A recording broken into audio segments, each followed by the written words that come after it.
Thanks, Alessandra. Good morning. Can you hear me okay? We can hear you well. Thank you. Thank you for being with us. Thanks, and good to see everyone, including also Tariq, and very sorry from all of us here at UNRWA for what happened to the colleagues at WHO yesterday. I'm going to give the latest from the Commissioner General, who's asked me to convey a statement, including on our staff in Gaza. I'll say also a couple of words on the situation of visas for UNRWA staff. And I'll also conclude with latest on the humanitarian situation, the needs and the calls for access, and then look forward to your questions. The Commissioner General issued a statement to raise the alarm on the dire situation of caretakers and humanitarian workers in Gaza, including UNRWA staff. This is following dozens of SOS messages that we've been receiving from UNRWA staff who are living across the Gaza Strip over the past 48, 72 hours. Gaza has become hell on earth and no place is safe. In his statement, the Commissioner General said that no one is spared. Caretakers, including UNRWA colleagues in Gaza, are also in need of care now. Doctors, nurses, journalists, humanitarians, among them UNRWA staff, are hungry. Many are now fainting due to hunger and exhaustion while performing their duties, reporting atrocities or alleviating some of the suffering. Meanwhile, seeking food has become as deadly as the bombardments. More than 1,000 starving people have been reported killed since the end of May. The so-called DHF distribution schemes is a sadistic death trap. Snipers open fire randomly on crowds as if they're given a license to kill. It's a massive hunt of people in total impunity. Commissioner General adds, this cannot be our new norm. Humanitarian assistance is not the job of mercenaries. The UN and its humanitarian partners have the expertise, the experience, and available resources to provide safe, dignified, and at-scale assistance. We have proven it time and again during the last ceasefire. He finally called for an end to this abomination. That was the statement from the Commissioner General, which I can put in the chat box. And then on visa, just a couple of words.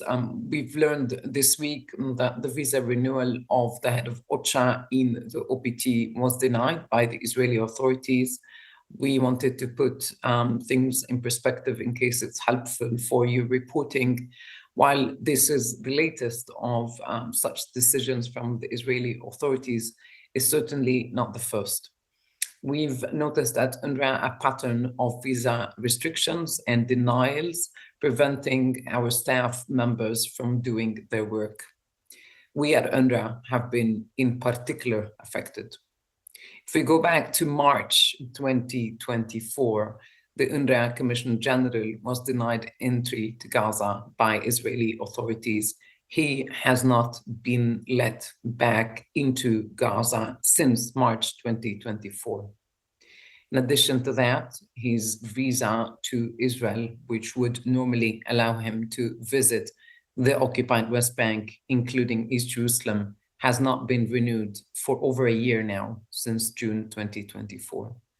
And for UNRWA international staff in general, since January this year, it's been almost 6 months for us now, we have not received any visas from the Israeli authorities for international staff, which means at the moment, UNRWA does not have any international staff across the occupied Palestinian territory. This has been the case for more than 6 months now.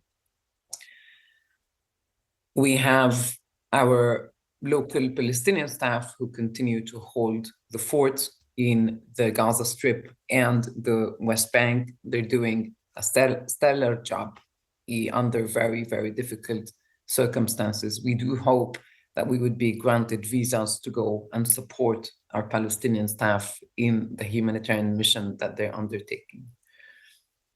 And a couple of words on living conditions and the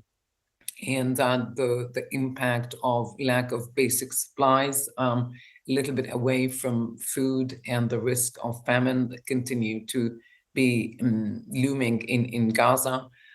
We received stories from people in Gaza about diapers for babies. Given that there is no diapers, or there is very, very little around, and they're very, very expensive. What is available on the market, it costs at least $3 per diaper, and many, many people cannot afford it. So UNRWA staff have been speaking to mothers in particular, and they're telling us that they're resorting to desperate measures to replace diapers for babies and children. This is very similar to the story I shared with you earlier this year, when we interviewed a father who said that he had to cut one of his last shirts to give his daughter sanitary pads. So now it is similar with diapers. Mothers are using plastic bags instead of diapers. We remind that we at UNRWA, we have stocks of hygiene supplies, including diapers for babies and for adults, waiting outside the gates of Gaza just to get into Gaza and help babies and older people. We have 6,000 trucks that continue since the last time we've updated you on the situation. We continue to have 6,000 trucks that are in Jordan, that are in Egypt, waiting for the green light to go in. They are loaded with food, with medicines, with hygiene supplies, including sanitary pads and diapers. And we call again for a deal that would bring a ceasefire, that would release the hostages, that would bring in a standard flow of humanitarian supplies into Gaza under the management of the United Nations, including UNRWA. Thank you, Alessandra. Thank you very much, Juliette. This is really a precious update.